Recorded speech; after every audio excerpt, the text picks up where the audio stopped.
So it's like 2025 is a year of basketballs. It's just how many days and a lot is already happening. So we started the year seeing the Burna Boy and Cubana Chief Priest saga. Now from entertainment, now we're going to politics in faraway Ghana. Now the president, Nana Akufo Addo, was a guest in the parliament where he went to give his final State of the Nation address because he will be leaving the office in a few days and the new president-elect, John Dramani Mahama, will be sworn in. That will be on the 7th of January. So getting there, he read out his achievements in the last 8 years and where they stand at the moment as a nation. So after that, some leadership of the House were given the floor to speak. And then the minority leader, Mr. Emmanuel Ama Kofi-Buah, took to the mic.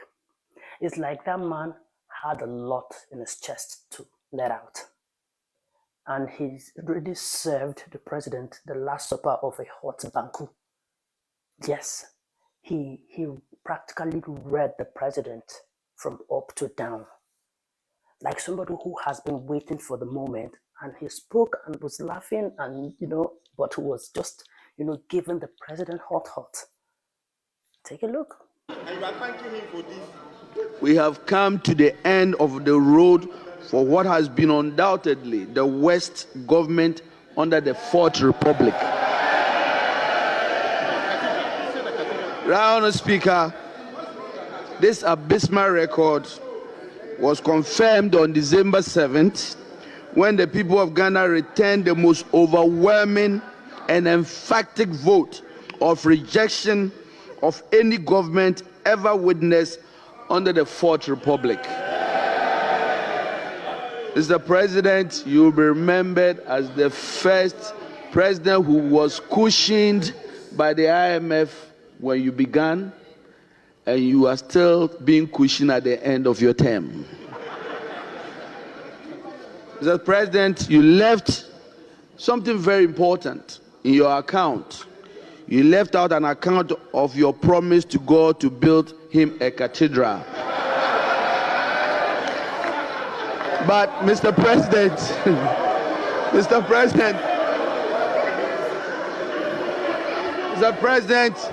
I will leave that for you, between you and your God. Mr. President, let me remind His Excellency, Honourable Speaker, that his tenure in office will remain a timely reminder of how not to govern the country. But let me also be quick to assure the good people of Ghana that hope is on its way. In President John Dramani Mahama and the NDC, a brighter future from the throes of despair. Together we will work hard to lift ourselves from this historic low and reclaim our place, our glory as the Black Star of Africa. Once again, fellow Ghanaians, we are comforted and strengthened by the following words of Scripture. And I'm quoting Exodus chapter 14, verse 13. And I quote, "And Moses said unto the people, Fear you not, stand still, and see the salvation of the Lord, which he will show you today. For the Egyptians whom you have seen today, you shall see them no more." Bye-bye, Mr. President. It is finished. With that, Mr. Speaker, I thank you very much.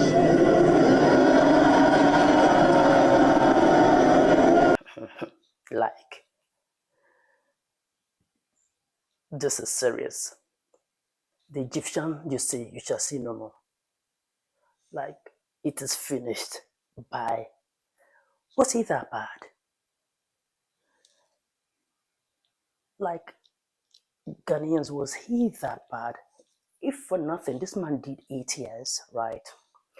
And that 8 years, I don't want to, yes, things may not be the way it is, but are you people trying to, now, this is me genuinely asking, are you people saying that he just didn't do anything at all?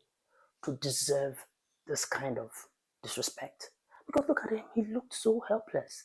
The man was just like talking down on him, and he just sat there. He couldn't do anything.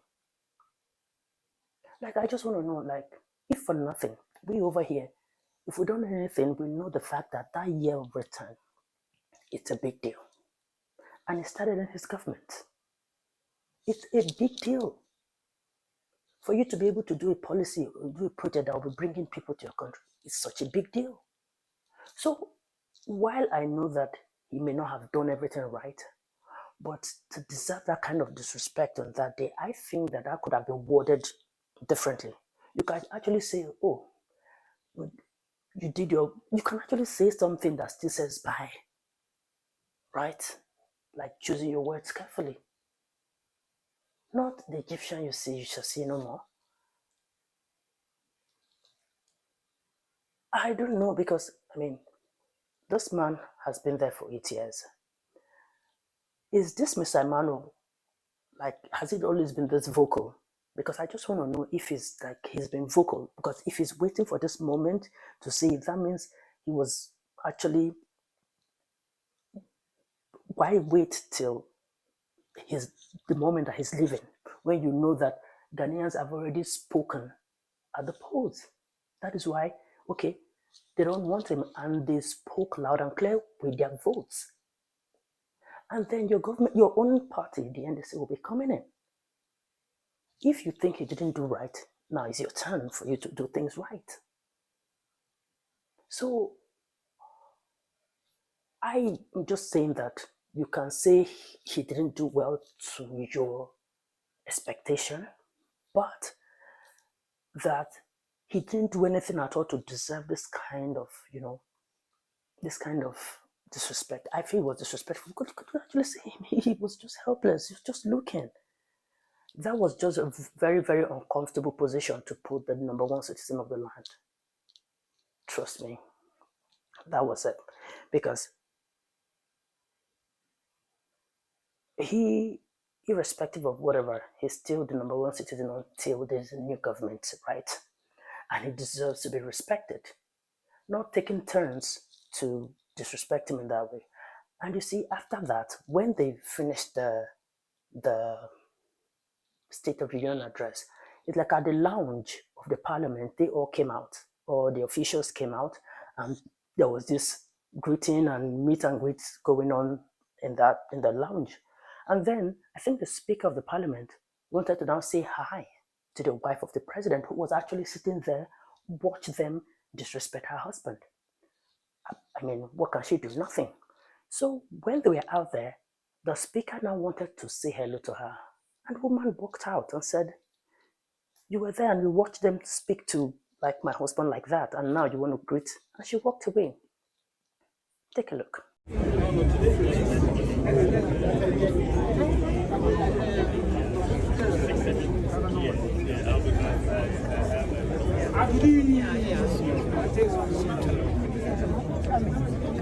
Sit there and let people speak. Yeah, bank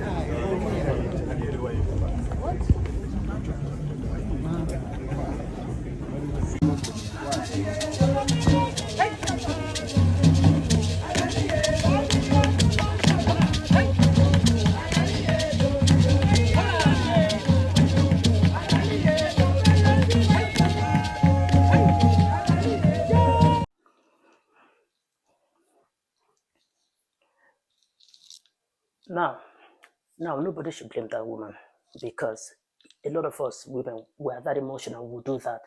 Guys, they have a way they do their things. For all you know, Nana Akufo Addo hadn't gone to shake the guy who was even disrespecting him, because guys roll like that. But women, we don't. We actually take it personal. So can you imagine sitting there, having to bear that shame of of your husband being talked to like that? It was just also an uncomfortable position to put her, because they would just be there. It would just be very awkward for them. They wouldn't know if they should laugh, if they should cry, if they should smile, if they should get angry. You just put them, and they're forced to sit down there and take all those disrespect. Like I said, Ghanaians, please, let's keep this conversation civil. Don't come out and say your country is it. I am just saying based of what is what I saw. And I'm also not saying that the man does not have any right to criticize the president because of maybe some things that he didn't do right. I'm just saying that you can actually criticize in, since you too, you are a government official.